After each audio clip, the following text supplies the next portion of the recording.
If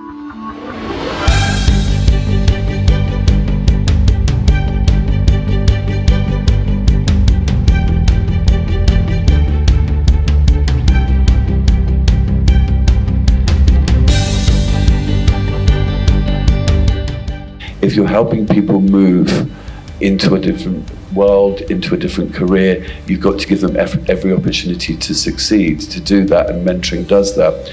We've got about 20,000 young women from 12 states that otherwise would not have got access to those women in technology or other mentors that are helping go through that. And we ourselves at BT Group have just hired our first 2 apprentices we would not have got access to had we not been working with Mentor together. So it takes a huge time commitment to become a volunteer, but we still have 120 volunteers working in India. And from a proposition as an employer, it's also a great leadership and development skill becoming a mentor for people. They learn other skills.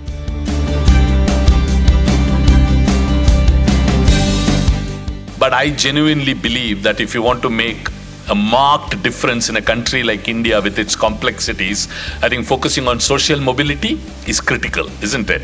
Because if you were to look at people from the lower economic strata, you normally see people who are marginalized, isn't it? Either you are a woman because you never had access to education, or you are a disabled person because you never had access to a school, or an LGBTQ person who never had access to social capital, isn't it? From that perspective, if you start tapping into social mobility, I think we'll solve a lot of problems. And then that will really translate into India becoming a 5 trillion economy and stuff like that, because you're pulling more people rather than just pulling that one strata of society higher and higher.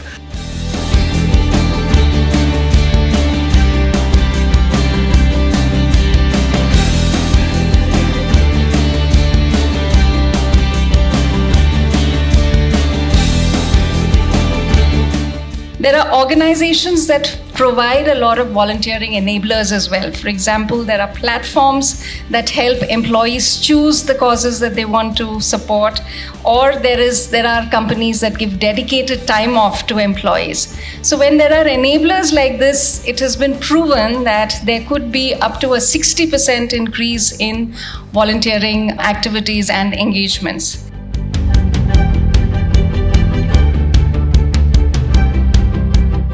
Also imagine that sort of lack of evidence puts an extra burden on you as one of the leading players in this space.